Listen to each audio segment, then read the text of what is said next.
Yo, welcome back to the Too Tall Sports podcast. I'm like from Wisconsin or something. Fresh perspective right after the Braves won. I'm recording this Tuesday night, right after the World Series. Couldn't be happier for a non-Dodger team to win the World Series as the Atlanta Braves beat the Houston Astros in 6 games. And on this 2 cents, it's going to be all about the Braves and all about the fact that I am happy to see the Astros not win, and I'll tell you why in a second. But glad to have you in. Thanks for joining me today. Got my interview with another sports podcaster. His name is Juan from the Max Juan Cast. We do some collaborations together. He's a knowledgeable sports guy, so I think you'll love that episode. We talk a lot of NFL and NBA stuff, so a lot of good stuff coming up on the episode. But as far as my thoughts, this is fresh perspective right after the Braves win the World Series. First time in 26 years. So really cool to see that. And they were loaded in the 90s, those of you old enough to remember. And John Smoltz, one of the color commentators of this series, was on those mid-90s teams that only won 1 World Series, and they probably should have won at least 2, maybe 3 during that era. But the Freddie Freeman-led Atlanta Braves now come through. I mean, what a year for the Atlanta Braves. I'll just dive into them for a second. I like to remind people now that I found out about this stat. On August 2nd, the Atlanta Braves were 52-55, okay? Under 500 in August after the trade deadline. You only have a couple months to make that up to make the playoffs. They end up winning 88 games and win the division. That was the first good thing. They played in a very weak and underachieving National League East, so we get that. The Mets underachieved. Obviously, the Marlins are the Marlins, but you got the Phillies who underachieve as usual as of late. It's, I can't say much about the Phillies at this point. They got all the talent in the world, and they just can't get over the hump. So the fact that they made all these moves at the deadline as well, the Atlanta Braves did. They picked up Duvall, who hit a grand slam in Game 5. That guy's been a huge contributor. They pick up the out-of-nowhere NLCS MVP against the Dodgers, Eddie Rosario, who was literally, you could not get that dude out in that series. Jorge Soler hit the big home run tonight in Game 6. And Jock Peterson had 3 home runs, former Dodger, former Cub, 3 homers in the postseason himself. Those 4 guys adding to that core of what the Braves already have took them over the hump. And I want to mention, they lost their best player, if you remember, earlier this year, Ronald Acuna Jr. He's an MVP-type caliber player. And they lost him to a torn ACL earlier this year on a freak play in the outfield. So they already lost their best player. And now, like I mentioned, under 500 in early August. And they made this crazy run all the way through the playoffs, beating the Dodgers to make up for what happened last year in the world, in the NLCS, when they were up 3-1, gave it away, and the Dodgers came back and eventually won the World Series. But the Atlanta Braves made up for it all. Their pitching was dominant. Their bullpen was unbelievable. Last year, about a year ago, I had Tyler Matzik on after they played their season, and he was a vital part, pitched in Game 6 tonight, and did really well. Their bullpen was lights out. Their starting pitching was great. Charlie Morton breaks his ankle in Game 1. They, against literally all odds, this team ended up winning the World Series. So very happy for the Atlanta Braves and all the Braves fans out there. Like I said, first one since '95. So they deserved it. They were the best team this year. Eventually they became the best team. Didn't look that way in the beginning, but when it shows you there's a little momentum and you get hot, man, you can just beat everybody, and they had all the pieces to do so. I do want to mention why it was so important, in my opinion, that the Astros didn't win the World Series. Now, some of you may say it's time to get over it. Whatever, it's 4 years ago. They cheated. Not that big of a deal. Everyone does it. Okay. Even if everybody does it, they're the worst of the bunch. And I'm not sure everybody does it, but let's just say, if that's your argument, they were clearly the worst of the bunch, banging trash cans, all that stuff, stole a World Series from the Dodgers in 2017. And for them to lose at home on Tuesday night was freaking awesome. Just seeing their fans there have to go through that and the karma of that.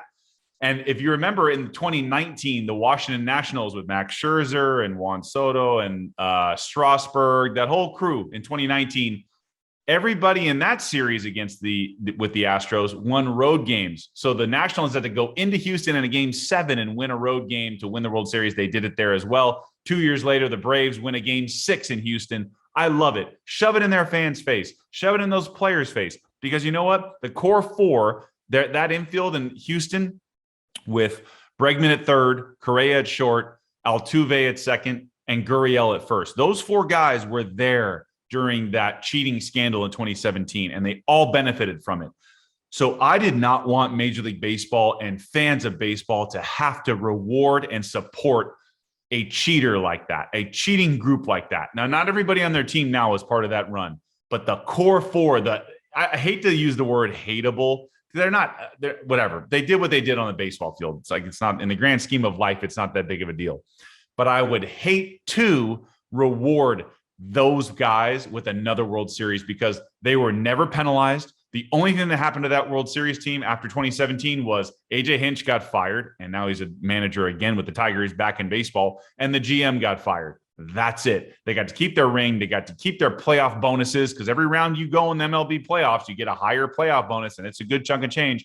Slap on the wrist. Then COVID happened, so they skated by for over a year with the fan backlash, the public backlash. They went through enough right after it happened, but they did not have to face anywhere near what they would have gotten the season after in 2018, the season after in 2020, after it all came out in 2019.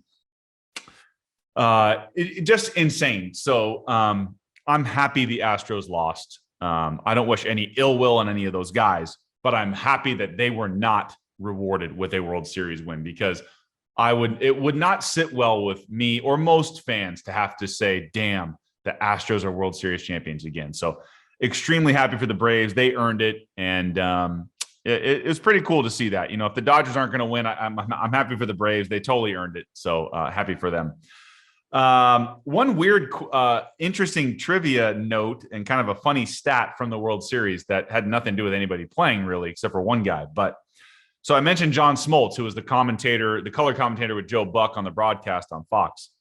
And Smoltz was one of the key, he was Glavine, Smoltz, and Maddox, that big trio for the Braves pitching staff in the mid-90s.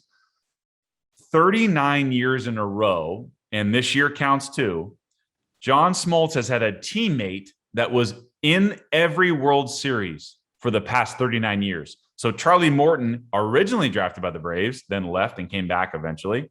Charlie Morton was a teammate of John Smoltz toward the end of Smoltz's career. So he was the connection to this year's World Series. But really weird trivia stat there. 39 years in a row, almost 4 decades of John Smoltz being a teammate of somebody that made it to the World Series. Just figured I'd give you that. Not that you care, but you never know. If you need it for a trivia night, you might use that stat. So John Smoltz, 39 years in a row, has had a teammate in the World Series. Pretty cool.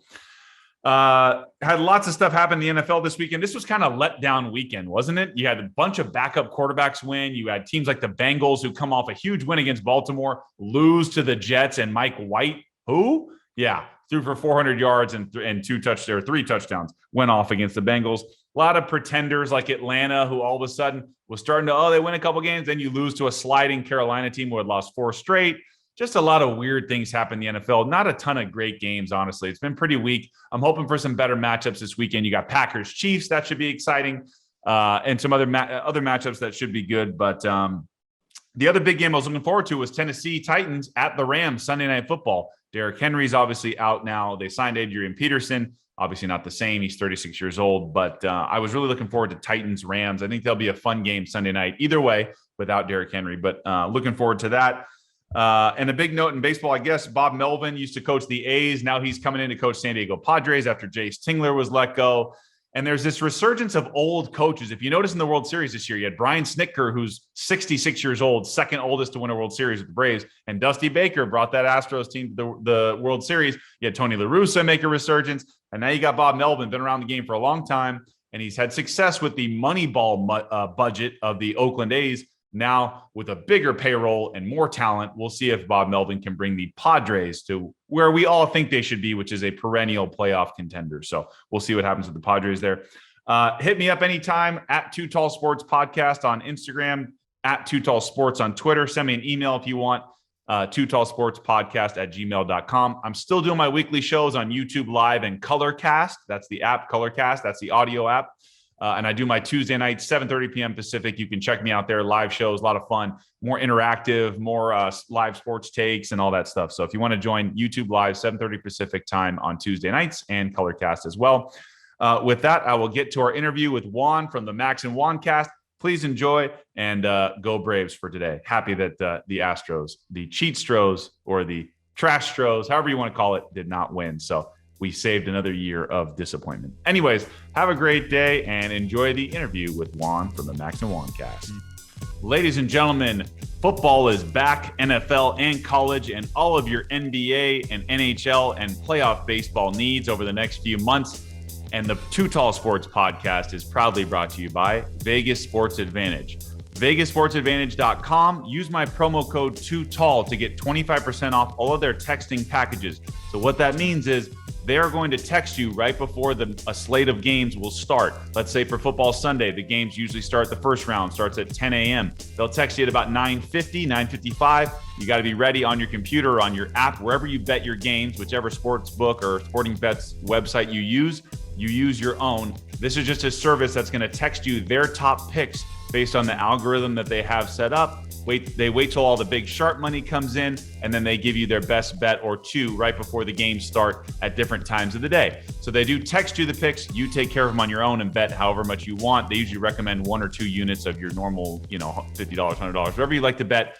Use your own judgment on that. However, VegasSportsAdvantage.com. Use my promo code TOOTALL. That's TOOTALL for 25% off all of the packages that they give you. They'll text you the picks. You get a certain number of picks, and then it'll run out, and you can use my promo code again if you want to. But 25% off. They're awesome. I use them. I make money off them all the time. I use my own sports book that I've chosen to put my bets on. But Vegas Sports Advantage is legit. They use their algorithms. Check them out. VegasSportsAdvantage.com. Promo code TOOTALL. What up? This is Brett Lauren, your host of the Too Tall Sports podcast. Glad to have you in for my interview today. It is with Juan from the Max and Juan Cast. It is another sports podcast. So I met them recently, and I'm having Juan on the show today. Just one of them. Haha, get it? No, it was a great time. We do a lot of debate topics about the NFL. He's a huge Raider fan. We talk about them. A lot of Lakers talk. A lot of general NBA talk as well. So not as much an interview today, more of a debate not debate, but more discussion back and forth show. We talk about some relevant topics right now. So not really an interview. So something different for you guys that are used to listening to interview stories. This one's more of a fun, relevant, new sports topics conversation. This is a lot of fun with fellow podcasters. So a lot of fun today with my guy Juan from Max and Juan Cast. You can check them out on all social media platforms, Max and Juan Cast. With that, you can always follow me at Too Tall Sports Podcast. That's on Instagram. On Twitter, it's at Too Tall Sports. Please check me out there. I do have a TikTok for you younger generation, even though it's blowing up. So I'm doing a lot of videos there. Check me out on YouTube. That's where you can watch the interviews as well as listen to. So check out my YouTube channel, Too Tall Sports Podcast. Just follow me there. Hit the subscribe or the bell notification. Hit both so you can get notified every time we drop an episode, which is Thursday mornings for right now at 9 a.m. Pacific time. On the audio side, we drop them at 5 a.m. in the morning. That's on Apple Podcasts and Spotify. As far as Apple goes, I know I say it every episode. If you haven't already, check out Too Tall Sports Podcast on Apple Podcasts. Scroll down to those 5 stars if you could. If you haven't already, I know a bunch of you have already, and I really appreciate it. If you haven't hit the 5 stars yet, go ahead down there. It's super easy. It takes 2 seconds. Hit the 5 stars. Helps the show grow a little bit and give us some more exposure. So we really appreciate that. And if you want to leave a review, you can do that also. Go ahead and leave a review underneath. That helps us out as well. So yeah, if you love the show, please do that. We're on Spotify. Follow us there, Too Tall Sports Podcast.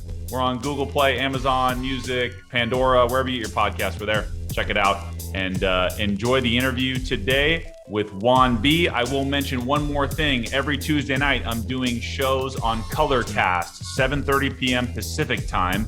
You can check me out there, and I do YouTube live at the same time. So you can go on the same YouTube channel. If you want to watch live, participate, you can jump in the chat, get on the hot seat with me in the Colorcast app, and it's more discussion based about sports, and love to bring people on and get your questions, and I'll answer them. So if you have any hot sports takes, come join me, 7:30 Pacific, Colorcast app, and also on YouTube live, and we'll have fun with that. But anyway, here's my interview with Juan from the Max and Juan Cast. Enjoy. I'll see you on the other side.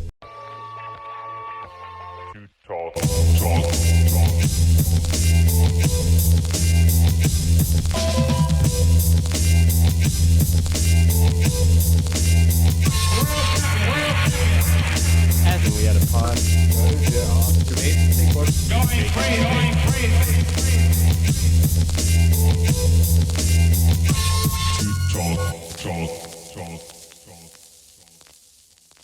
All right, welcome back to the Too Tall Sports Podcast. My next guest is half of the Max and Juan Cast. He's a fellow sports podcaster, a big Raiders fan, which we will definitely dive into with their recent success.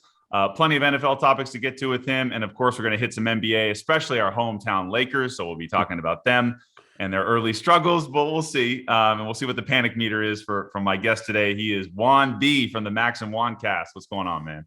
Yes, sir. What's going on, bro? I'm excited, man. Gonna be talking all my favorite topics, especially, hey, when someone gives me the opportunity to talk Raiders and Lakers, I can't pass it. I got you, man. This is a good time to be a Raider fan. So you guys have been waiting a really long time to be a contender. So before we get to that, I wanted to just mention one thing. Since I've been listening to some of your episodes recently, your intro song is it's too good, dude. It reminds me of NBA Street. Did you ever play that game? Yes, that's where the nostalgia we get it from. I love that. It's such a basketball song, and just I'll give reference for people. So it's Pete Rock and CL Smooth. It's When They Reminisce Over You. It's a great song, classic. Like it just feels like New York basketball. I don't know, it just does. Anyway, exactly. I love that song. So anyway, I had to shout that out. And then we'll start with heavy Raiders stuff. So they're starting off great, 5-2. They got a bye this weekend, 4-1 in the AFC. Do you honestly believe in them, or is there maybe a confidence post Gruden? And are they just the same old Raiders, and they're going to fold later on? Look, man, the Raiders have been giving me heartaches for years now. We're 5-2 right now. I believe last year we were 6-3. Okay. It feels a little bit different this year. Even with Gruden, even the 3-0 start, it just felt different this year. Now, after that, we lose to the Chargers, we lose to the Chicago Bears. Right. The whole Gruden stuff comes out. That's where stuff takes a turn. After that, I'm just like, you know what? I don't know what this team is gonna do. I don't know how they're gonna respond, but Rich Bisaccia has gathered up the troops. And Derek Carr, especially, they've been doing an amazing job, bro. It's just, it's so crazy to watch a team like the Raiders because they've always been trailblazers and renegades. And, I just feel like the crazy stuff always happens to us. Yeah. And it's crazy to think that after Gruden was gone, we go 2-0 in dominating fashion. Yeah. Like no, none of this Raiders blew it type of stuff at home or came out flat. It was nothing, dude. I'm super excited. I think the Raiders are pretty good. And the other difference for the Raiders this year is their defense. I've been saying it all year. I would say ever since Derek Carr has been on the Raiders, I don't think he's ever had anything better than a 17th overall defense in his career. And the one year that we did have the best defense, that was his best year. We made it to the playoffs. So this year with Gus Bradley, I love what he's been doing. He simplifies things for the young guys on the defense. Max Crosby has been having an amazing year.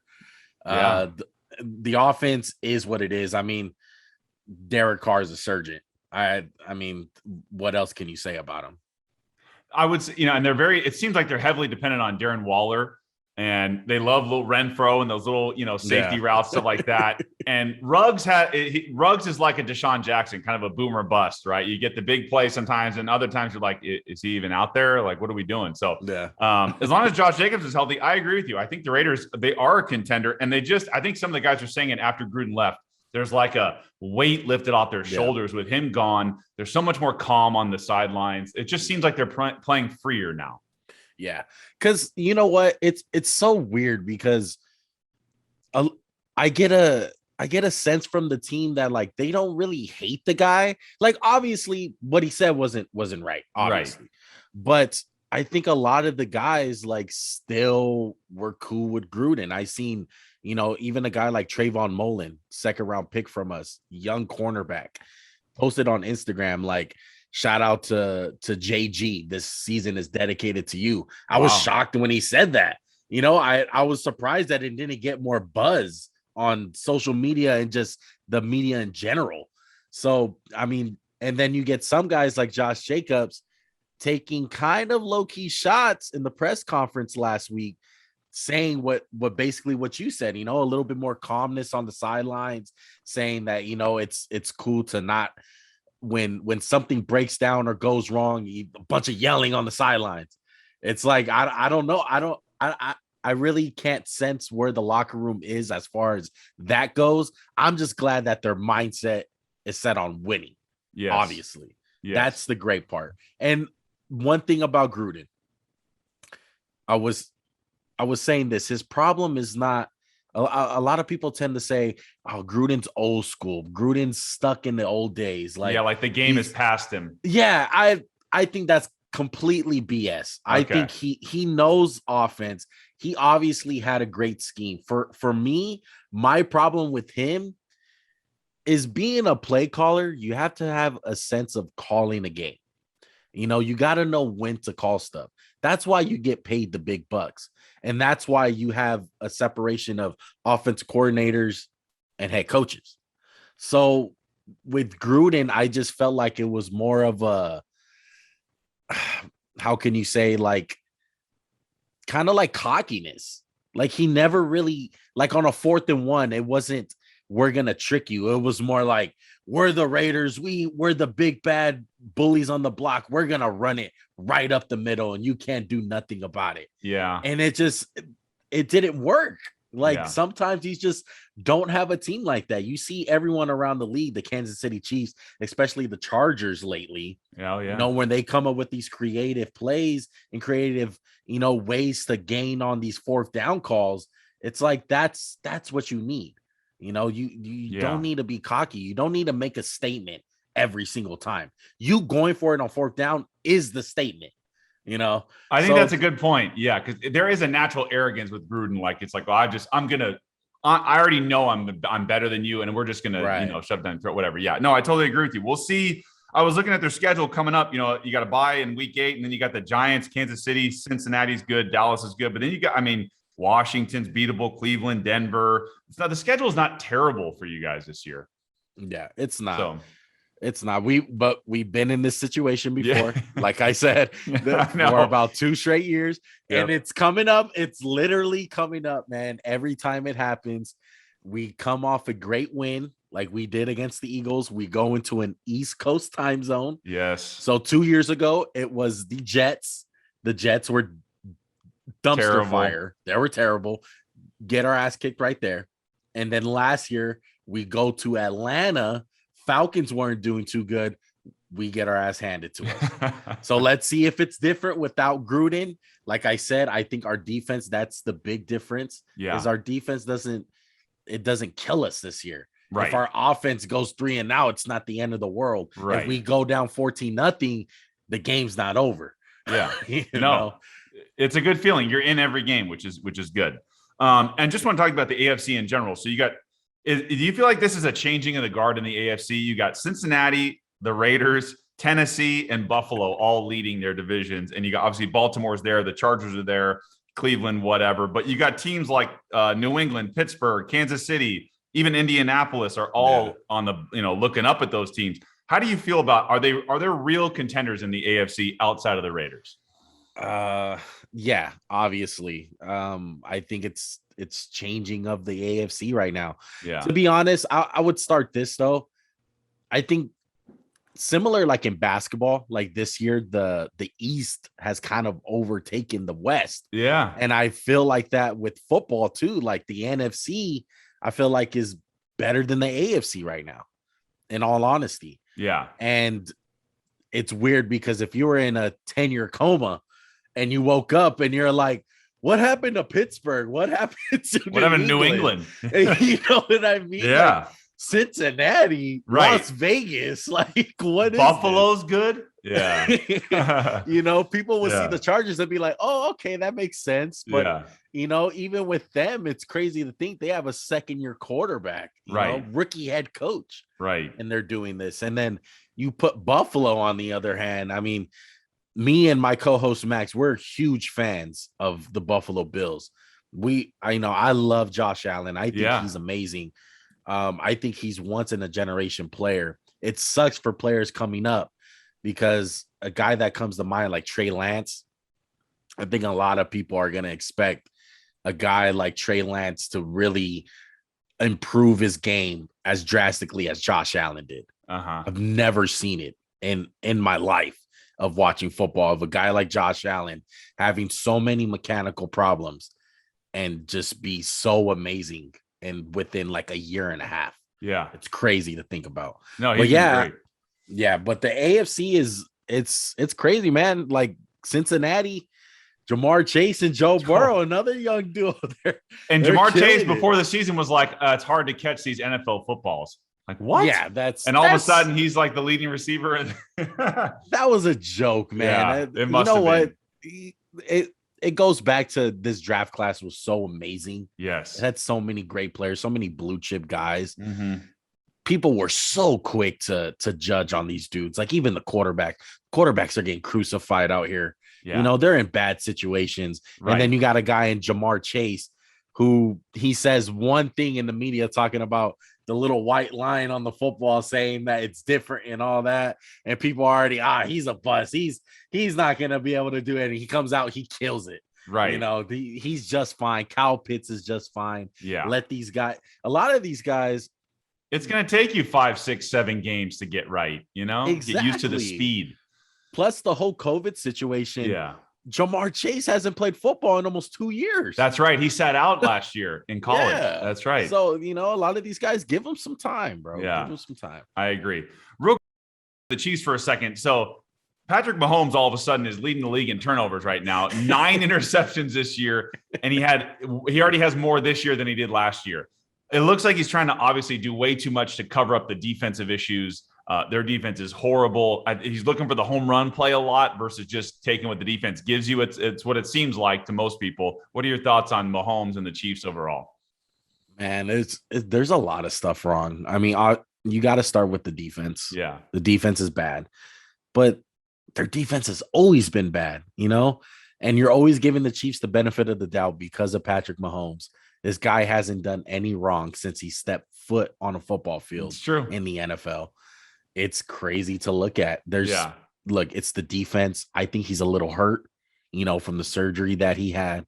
I think they have a second wide receiver problem after Tyreek Hill. And I mean, you can consider Kelsey a receiver, but yeah, they got Hardman, they got Robinson. Maybe that's like kind of a story that no one's talking about. Do they miss Sammy Watkins a little bit? You wouldn't think, but maybe they do. Exactly. You know, going into the year, people were arguing Sammy Watkins being gone was a good thing, you know, for Chief fans. You know, not a lot of people like Sammy Watkins. Right. But he's missing.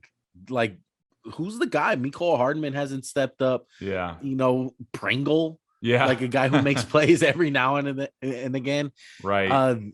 The offensive line is a problem. Yeah. You know, there's so many things that you can point at.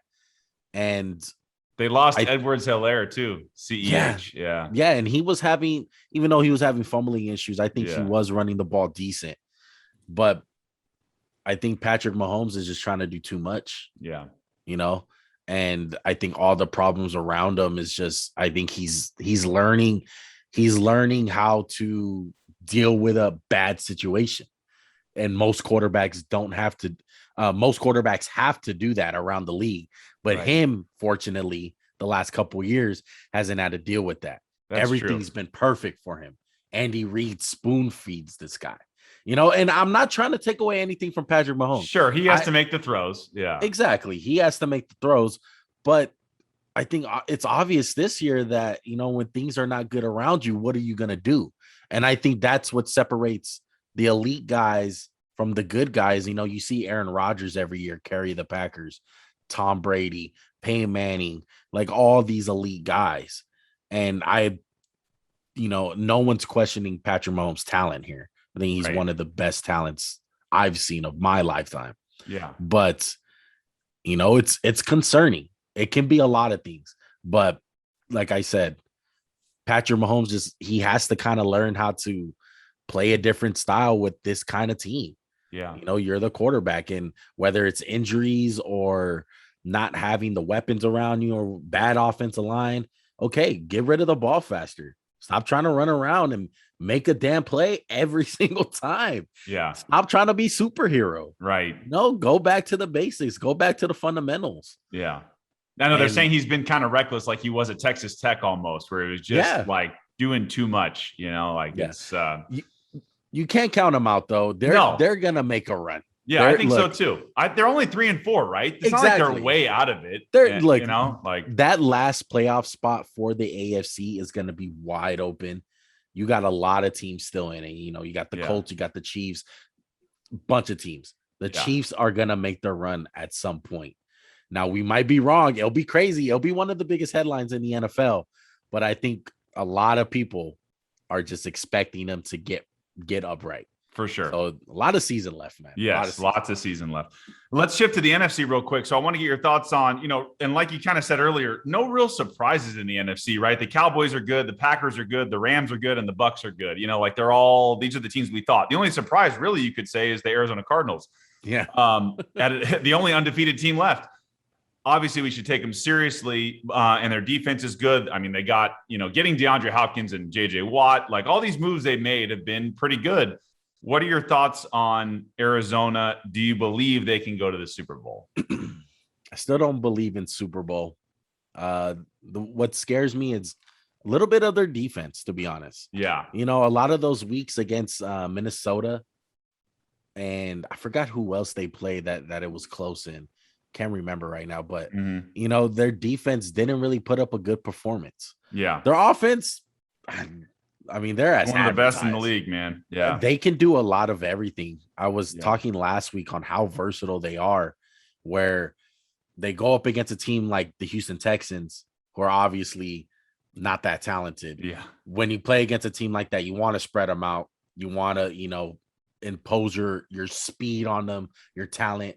That's what they did. But you go back to a week when they played the Rams, a little bit more smash mouth football. Yeah. They were running the ball with James Conner, making an emphasis on running the ball. Right. And that's great to see out of a team like that, because Cliff Kingsbury, I think everyone has had their gripes with him, with his offense, saying he's too cute. They don't really run a pro style offense. It's college. I've seen the opposite this year. I've seen them do a lot of everything. Yeah. And you got to give them credit for it. And Kyler Murray's amazing. Their receivers, they're stacked everywhere. Yeah, they got AJ Green all of a sudden is good again. Right. I was just looking, I pulled up their schedule and results. They've only had one game where they didn't score 30 points this year. So they're just lighting teams up right now. Yeah. And the rest, I mean, their schedule is going to get a little tougher later on, but nothing crazy. I think they're not going to go undefeated, obviously, but they might maybe 13-4 or something like that now at the 17th game.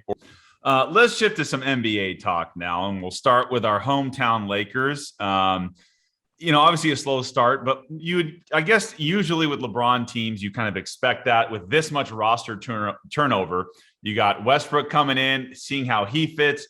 Me personally coming in, I like the trade for a couple of reasons. I know he's reckless and a bad shooter. I get that, but I liked it because for games like against the Spurs last night, LeBron can sit and let Russ do his thing, and Russ is going to play almost every night. So you're going to get that energy, and he can play with everybody else when LeBron needs to sit.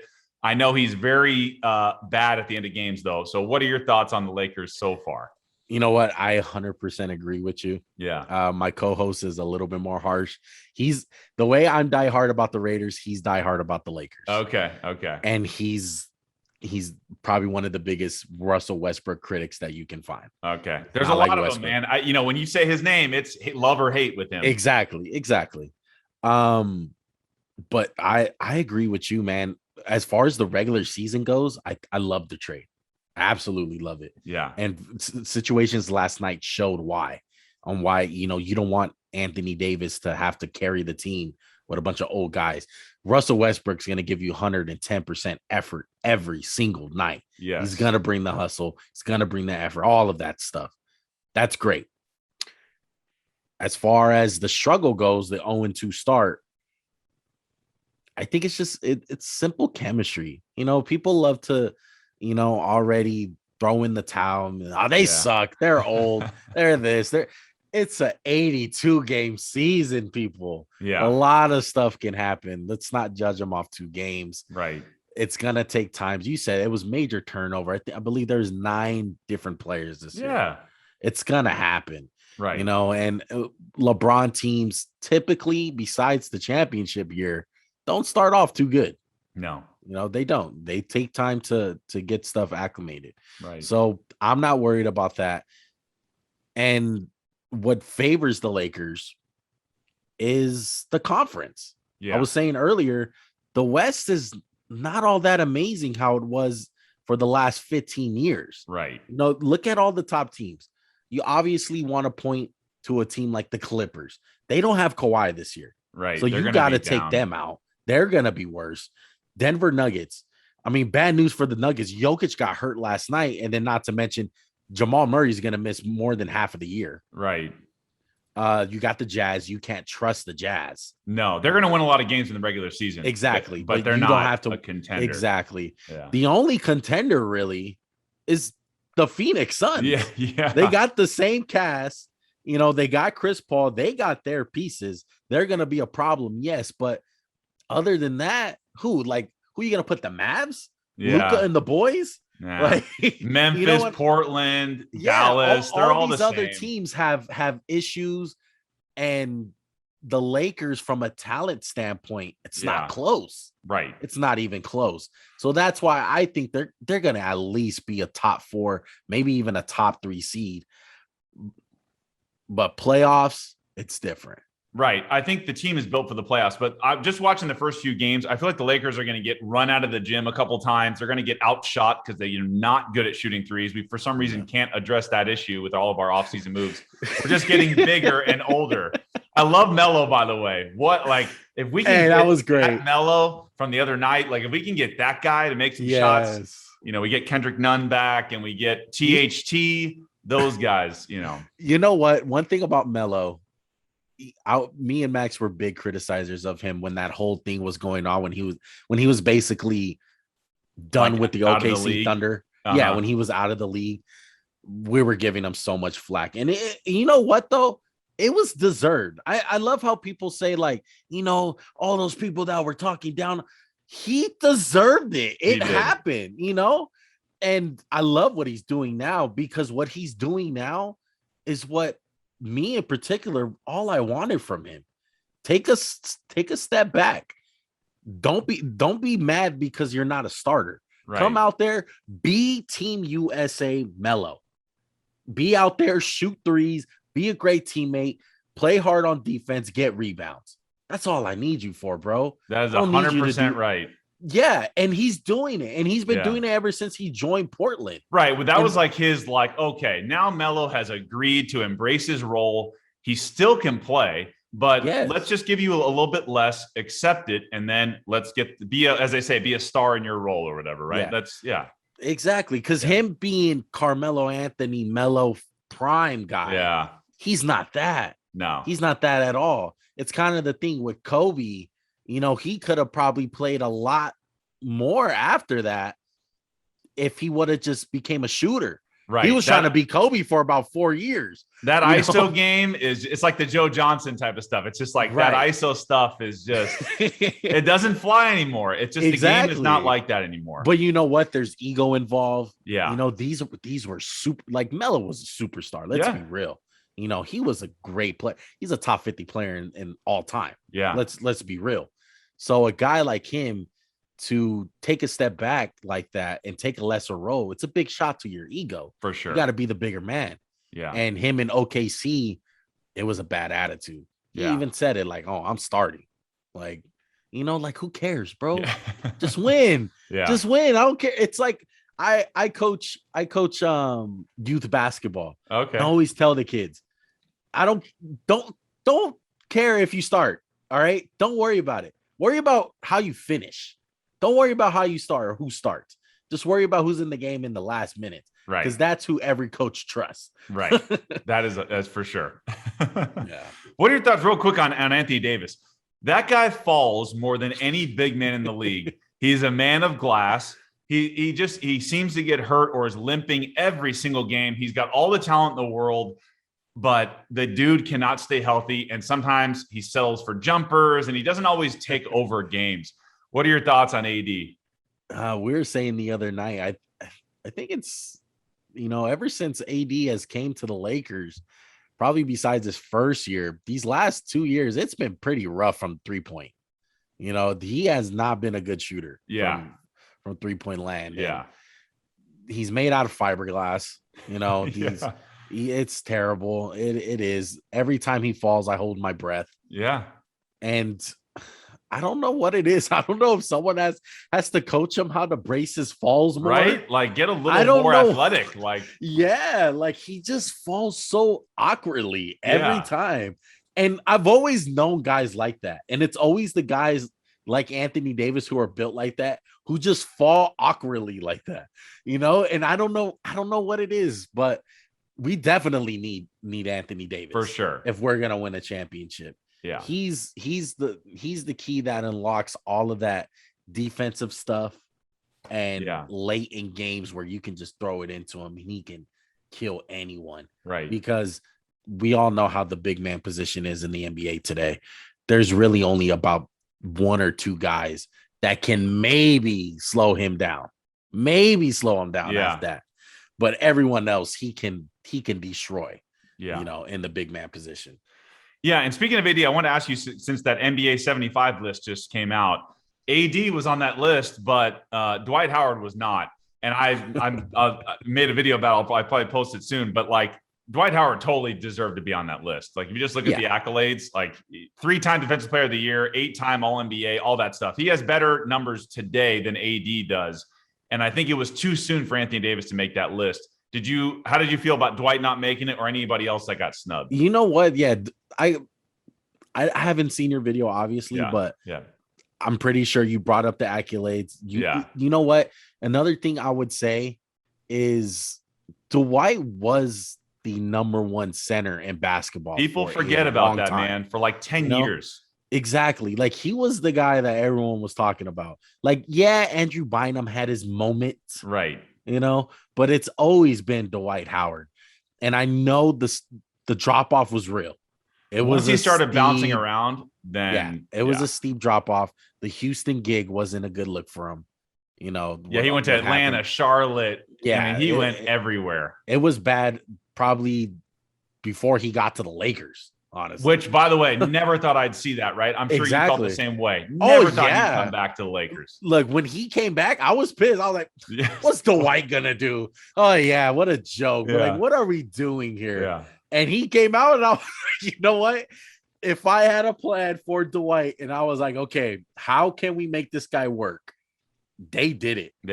No, and he did his job to a T. Yeah. And I loved him for it. Yeah. But him as a Hall of Famer, it's not even close. It shouldn't even be a discussion here. No, I agree. Yeah, it's not even close. But I don't know how guys didn't vote him in. Like they voted in guys like Jokic. I love Jokic. Yeah, I think he's gonna go down as one of the best guys, but it's too soon for early. That guy. Yeah, way and same too thing. Early. I don't know how you feel. Like there's a lot of people pushing back on Damian Lillard making the list.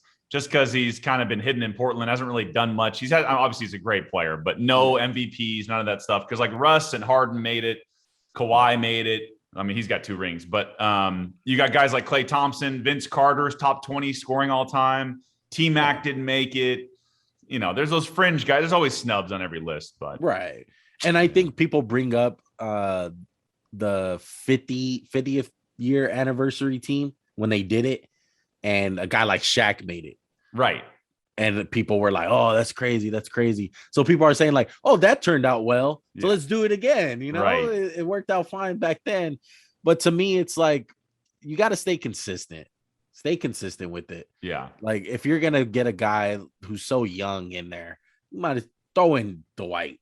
He's more than worthy of making it. For sure. But as far as the other list guys that I'm trying to think of, I didn't really have any that big of a problem with it. You know? Yeah. I saw people trying to throw out like Manu Ginobili, Tony Parker, Pau Gasol, guy but it's like they're very good, but I don't know if they're in the great conversation. Well, you know what winds up happening? People wind up just shooting names out of their ass that were good. Like Pau Gasol. Why didn't he? Especially Laker fans. Oh, dude, why didn't Pau Gasol make it? And then you know what? You're like, all right, let's break it down. and then you wind up putting them against these other guys. You're like, Yeah, it's you're not thinking that about the other power forwards. Like, you're not taking Kevin Garnett out. You're Yeah, not come taking on. Tim Duncan out for Powell. Like, you know exactly. what I mean? Like, yeah. Powell, great player. Great player. They're but all around. They're in all- all sports. Yeah. You have great players like Pau Gasol, right. but they're not Hall of Famers. Or I shouldn't say Hall of Famer. The Well, yeah, basketball Hall but of same thing. But like Paul Pierce, only really outside of his one championship run with the Celtics, Yeah. Great you could argue favorite, he though. right, exactly. You could argue he shouldn't be on the list. There's a lot of things. Anyway, I want to talk about some of the surprises in the NBA this year. We were talking about contenders earlier in the West. The Warriors was the team we didn't bring up. All of a sudden, the Warriors have figured out without Clay, they're undefeated so far. Obviously, they're going to lose some games soon. But what do you think about the Warriors? Are they back with their, they got Jordan Poole playing well. They got Draymond, obviously Steph. Do you think if Wiseman and Clay come back, they could actually contend for a title? Man, they're one of the biggest wild cards in the NBA. You can argue right now. I wouldn't take so much into their start. I would say this: Jordan Poole obviously has improved. He's been developing while Clay's been out. Yeah, that's been big for them. Yeah. When I usually do any type of like NFL or NBA preview, and I look at the teams and I start to break it down, I always look at the rosters and I look at players who can make that leap. Players who can improve. How many players do you have that can develop? And the Warriors, I looked at a guy like Jordan Poole. It's like, man, you can really develop this guy. And he's making that leap, obviously. Even a guy like Terrence Mann. Yeah. I look at a guy like that, guys who can make the leap. And Jordan Poole has been amazing for that. I think he's been a big part of, if Steph is off, you don't have to panic as a Warrior fan. Right. It's not going to be the difference between winning and losing. Yeah. Because last year, I think if Steph had the opening night that he did last year, they're losing. Yeah. And Wiseman, man, if me and Max are big fans of Wiseman, and I think I've seen some signs last year of what I like. And if he can get it together, whether that's a trade piece or him playing on the Warriors, it's just going to be good for them. And Klay Thompson, it's a tough situation because he hasn't played in over 2 years plus years. Yeah. You can't expect the guy just to come back and be the second splash brother, Klay Thompson. Yeah. No. And I think everyone's going to be expecting that. Right. Don't be surprised if it takes him a while, you know? And I know his game is not all athleticism. I know he's not Vince Carter out there or LeBron. Yeah. But, it does affect you as a player. He was an all NBA defensive guy. And you can lose a step on defense. Definitely. Yeah. So, the Warriors right now, the great start.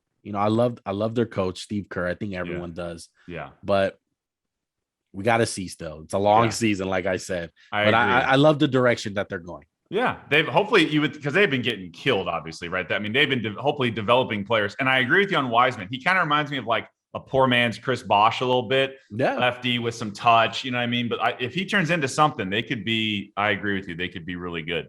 We got to always talk about the Knicks in the NBA. They're off to a nice start, also. And by the way, I was not a Julius Randle fan. I was happy to see him leave the Lakers. I just didn't see it. I thought he's very, very limited on offense.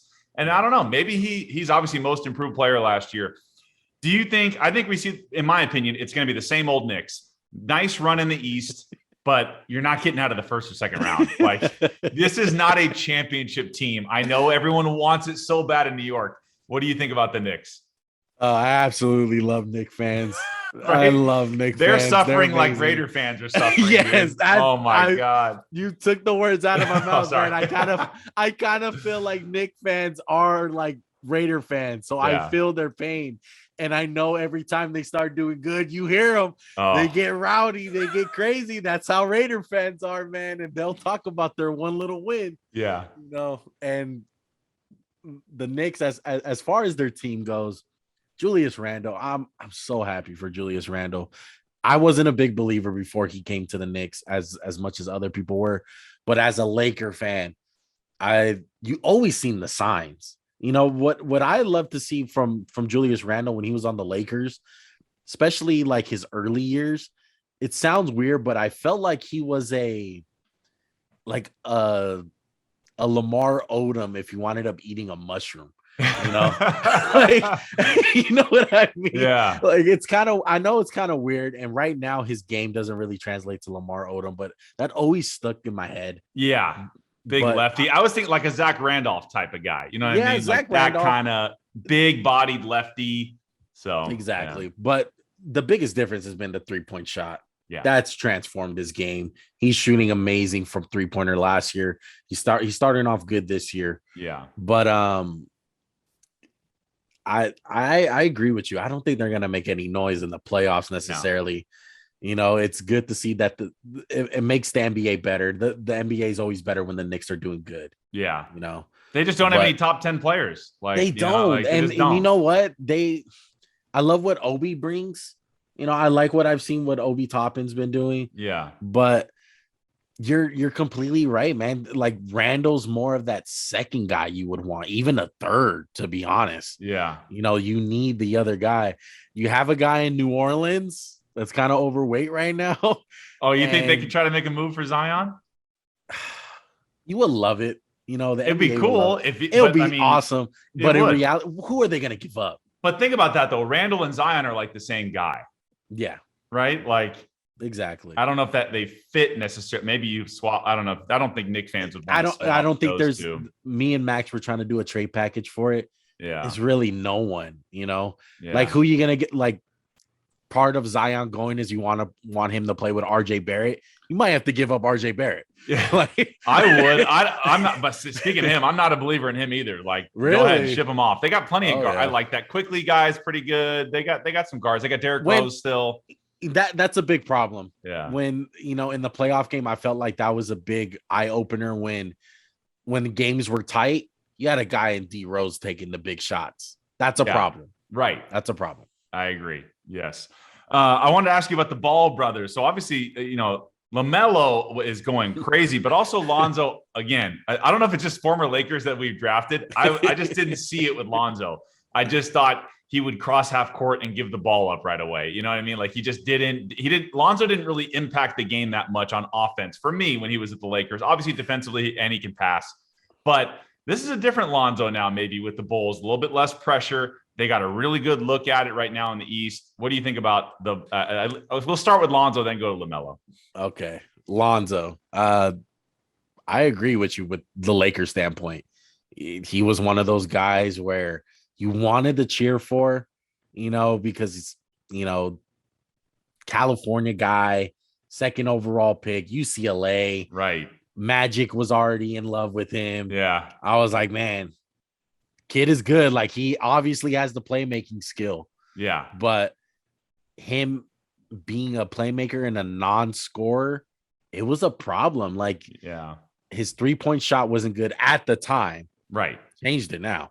Yeah. But his 3-point shot wasn't good. I felt like he was one of the worst finishers I've ever seen at the basket. For sure. His brother, on the other hand, fantastic finisher. Yeah. You know, I wish he would have took a page out of his little brother's book. But I feel like Lonzo wasn't crafty enough to run a pick and roll in an NBA setting because he has no in-between game. Like, right. What does he do good in the like little like floaters and in the paint? Yeah, exactly. No, he doesn't have he has no touch around the rim. Nothing. Really. It's either 3-point or dunk. Right. That's it. Yeah. And for a guard, like this is a point guard league. Oh, that's crucial. Like, yeah, I mean, that's crucial. If you want to run point guard in the NBA, you're gonna need to be good in the pick and roll. Yes. One way or the other. Yes. There's no other way around it. Yeah. And with him, he struggled on the Lakers to do that. Yeah. It was, you know, he was a great defensive player. I loved him for that. Yeah. You know, great defensive guy. And obviously you love the transition stuff. He was great in that aspect. Right. But I think he's done a complete 180, man. Shout out to our channel. If anyone wants Alonzo Ball breakdown, we did Alonzo Ball breakdown before the season started. Okay. Him as with the Pelicans. And I think it's time to stop looking at this guy as a point guard. You need to start looking at this guy as a 3-and-D player. And we kind of put a twist on it. We said 3-and-D plus P because he has some playmaking to him. But that's interesting. That's interesting. No, you got to start looking at him as that, and I think that's the problem with people is they're keeping this point guard aspect of him alive. You can't. He's not that player. No, he's not. That has died. He's a 3-and-D guy. He can shoot the three really, really good, and he can play defense amazing. But if you want him to run your offense, Chris Paul it's not going to happen. That ship is sailed. I agree with you. I actually think that's a great point because when you come in the league as touted as he was, and he played point guard at UCLA, so everyone thought that's his natural position. Maybe it's all what you're saying is true. Maybe he just needed to find his fit in the league, which is not ball dominant. He's a supporting player that can handle the ball and make plays also. But I agree with you. He's not running an offense. Yeah, and with him having a handle, it's just great because you look at the typical 3-and-D guys. You think of a guy like Danny Green or a Kyle Korver, right? Or even like a J.R. Smith. He's so unique in that aspect where when you give him the ball, your team doesn't panic. He can do something with the ball. Yes. He still has that playmaking ability. Right. And that just brings them more value. And I think he's really finding it with Chicago. Yeah. And I think that's why Chicago paid him a lot of money. I was surprised that he got such a big contract because I was I don't think me and Max, we were grinning because we felt like we were right. We felt like the Chicago Bulls watched all our NBA videos because we made one on Caruso and we made one on Lonzo Ball. We're like, man, Chicago Bulls had our thinking right there. But wow, I love the fact that Lonzo is who he is right now. I just think it's the narrative that not everyone watches every NBA game. Right. So everyone remembers the Lakers Lonzo Ball and they think he's still a point guard. He's not a point guard no more. He's a 3-and-D guy, and those are super valuable in the league. That's a great point. Like no, I think that's very well said. Any quick thoughts on LaMelo? What you've seen so far from him? I love LaMelo. I love him. I think he can play, man. Yeah, you know what? A lot of people were off on him in the draft. I wasn't. I believed in the kid ever since I seen him play the overseas ball. I thought he's been amazing since then. Is his attitude shitty? Yeah, it is. But at the end of the day, a lot of those clips that were coming out with the whole ball in the family stuff, he was a kid. Yeah, what do you expect? Let him be a kid. Everyone wants to judge and everyone wants him to be this role model, at the age of 16. It's like, do you guys remember when you were 15, 16? You were probably a little asshole at times, Especially with LeVar as a father. I thought it would mess him up, man. Took him out of high school, sent him overseas. Yeah. The expectations had to be so high for that kid to be good. And so far, maybe going to Australia. I know he went to Lithuania for a minute, but I think he really grew up in Australia where he learned how to play professional ball there with better talent. You know what I mean? And now could be. And Lonzo was kind of like the sacrifice for LaMelo in a way. Yeah. Because LeVar kind of, did all the bad with Lonzo coming out. Right. LeVar was more of a vocal point. LaMelo Ball, I don't think it's like that. I think LeVar kind of learned his lesson. Whether it's LaMelo disconnecting himself from his dad, which I don't know. We're not there. Or if LeVar just learning his lesson and be like, let me step away. Let me let my son be an NBA player. Right. Whether or not it's one of the two, it's been working. He's crafty at the rim. He's so unique as far as his passing ability goes. Yeah. He can shoot the 3 ball. The one thing that's really missing is maybe his leadership, but you know what? Not everyone can be Chris Paul. I mean, he's 19, 20 years old. Exactly. And you know what? Everyone expects everyone to be like Chris Paul in a way, like the ultimate leader. Some guys lead differently. They're all around the sport. You look at a guy like a Justin Herbert. Oh yeah. Okay, Kawhi, Justin Herbert. Yeah. Probably like the same deal with both of those guys. They're quiet. They're not vocal, but they lead with their play. Right. Some guys just don't need to say anything. I'm a leader on the floor as far as my play. I'm going to be consistent. Right. Yeah. Last thing I wanted to get to on the NBA. So they changed the rules on the offensive initiated fouls. Guys like James Harden, Trae Young, Luka does this where they're leaning in to get those offensive. They get the guy in the air, lean in, bump him, and they get the call.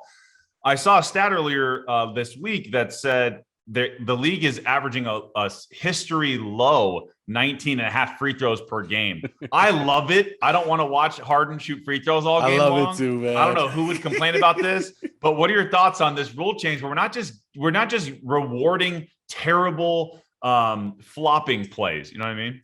No, I love it. I love it. I couldn't stand it when I seen James Harden do it. I couldn't stand it when Trae Young did it. I hate it. And you even seen a guy like Steph Curry. It got to a point where Steph does it too. It was so great and it worked so well. It was so effective that a guy like Steph Curry, who you never seen do it, and he started doing it last year. He's like, I don't blame him. You're like, man, I got to start doing that, But I'm so glad that they did it. I think this is a great segue to just talk about the officiating in general in the game with all the stoppage and all the review plays and all this and that. Look, the bottom line is with review in general, I don't like it for any sport.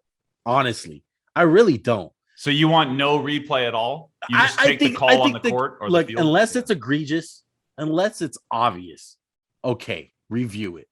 But everyone with their 5K, 60K screen going frame for frame, and they're like, the ball hit his jersey.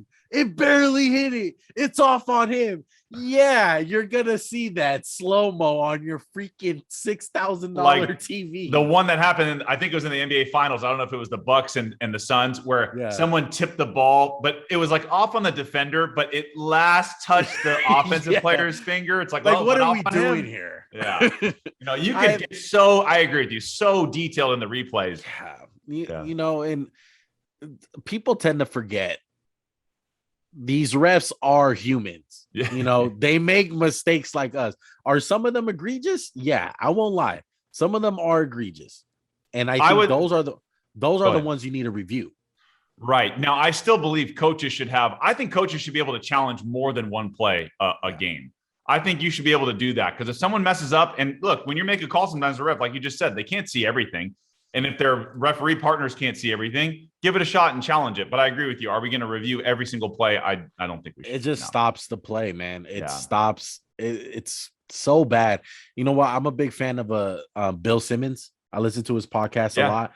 I love what he said, the idea that he had where, still have all the calls involved, everything. Let the game flow. And then maybe at like halftime, you start making the changes. You're like, all right, that was an egregious foul. You shoot 2 free throws, like coming out of halftime. Oh, wow. Like make up for all the stuff they missed? Yeah, make up for all the stuff like that. But when it comes to the game, don't stop the actual flow of it. I see. Let it flow, And if something egregious comes along the lines, okay, you review it. I love that idea too, though, with the coaches. Like have, a lot of challenges in their pocket and just have them challenge whatever they want. Right. That would be great too. Yeah. I think that if anyone's going to make a pivot, it has to be the NBA because the NBA has always been ahead of the two major sports in the NFL and the MLB, especially the MLB. But basketball's always pivoted to different stuff. And this should be no different for them. Right. They're usually the first ones to react or change. Like baseball is really slow to move on rule changes, but you realize how much control the referees have. If in one rule change, we can get to the lowest free throw attempts in NBA history, the refs have so much control. I agree. There should be some kind of process where you can make up for bad calls. Kind of like you're thinking it sounds like what Bill Simmons is saying is more like soccer style. Just add the extra time at the end, deal with it. Don't mess up the game flow. Yeah, I would love that, man, because that's all we want to have. Right. It stops the flow of the game. Yes. And like in the NFL with the penalties and the holding and oh my God. Exactly. Like with the taunting, is so dumb this year. You can freaking dance and do whatever you want in the end zone. The whole damn defense, all 11 guys can go in the end zone and pose, but you can't taunt on a first down. Yeah, it's bad. I totally agree. You're taking the fun out of the game. They do call it the no fun league for a reason. Yeah, so exactly. Yeah. Last question on basketball, and we'll plug your podcast.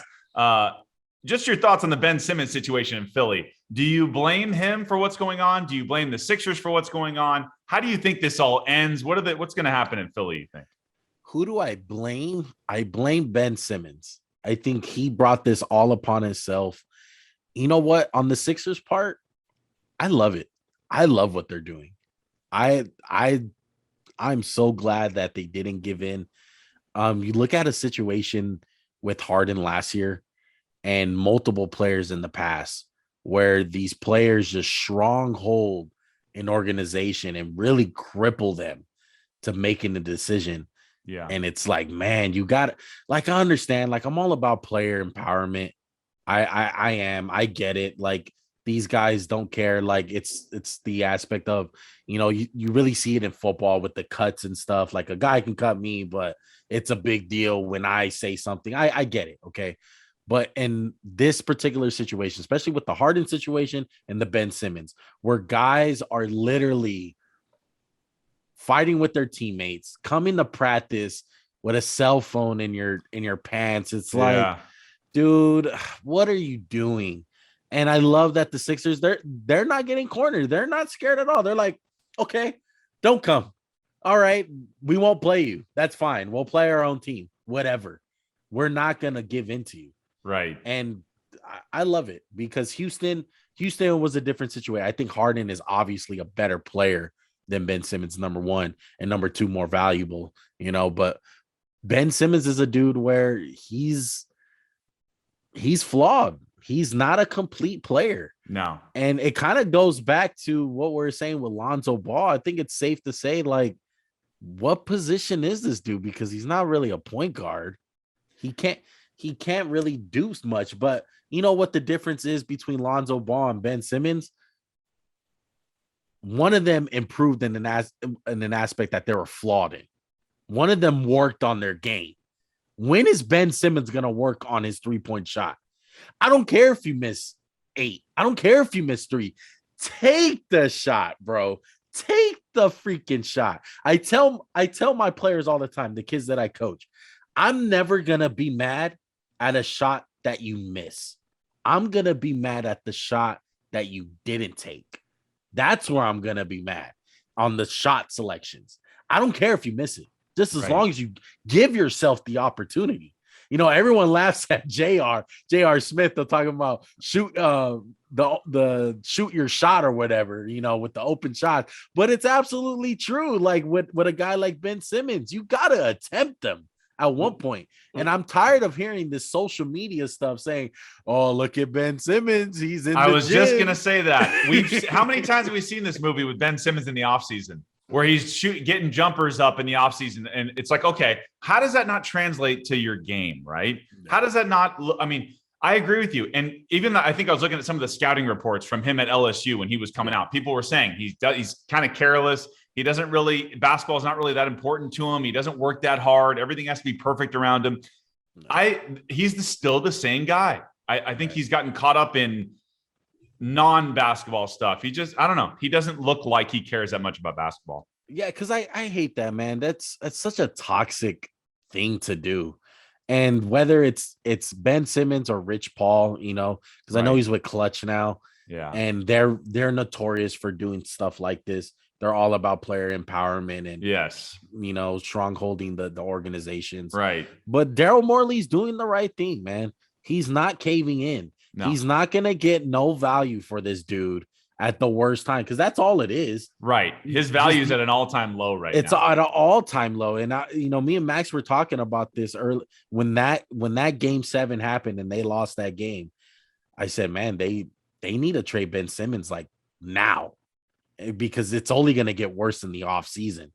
You can just tell by the way the Joel Embiid statements and the Doc Rivers statements after that game. Oh, yeah. It was obvious that they were turning all the blame on him. Yeah. And it was warranted. The stat line that he had, it was abysmal. It was unacceptable. Yeah. And when you have, it's not, people get it twisted. It's not the fact that he had a bad game. People have bad games all the time. It's the fact that you're having these bad games and you're not doing anything about it. You're not trying to improve your game in no shape, way, or form. Right. And that's where people have a problem. Yes, I agree with that. Totally agree. Where can everybody find your guys' show? How often do you post? All that stuff. Look, man, we're on the grind. We post every Monday morning. We always have a recap of the NFL, and we do a pick'em show live every Wednesday at either 5:30 or 6:30. We're always switching the times, but we're live on YouTube. You can catch us on YouTube, Spotify, Apple Podcasts. Just search up Max and Juan Cast. Just like that. MAX and then the and Juan, JUAN, and then Cast, CAST. All right, you can find us everywhere. I know it's long. I know. No, but we have fun doing it. I enjoy working with all the people like with you, bro, and all the shows and all that. But for sure, I'm just grateful to be on, bro. I had a fun time talking, man. Oh yeah, no, same here. I'm glad to have you. It's great. It's always fun to get other sports podcasters because we got opinions, man. We got stuff to say, so it's cool to get differing opinions and stuff. How long you guys been doing the show, by the way? We've been doing it for coming up on a year now. Okay. In November. Yeah, Nice. Coming up on a year. That's awesome. Yeah. Very cool. All right, check them out, Max and Juan Cast. Mr. Juan B, thank you for being on the show. I appreciate it, and hope we can do it again soon. Hope to have you on our show, bro. I think Anytime. That's the next step. I'm ready. That's the next step. Thanks, man. All right, man. Take it easy.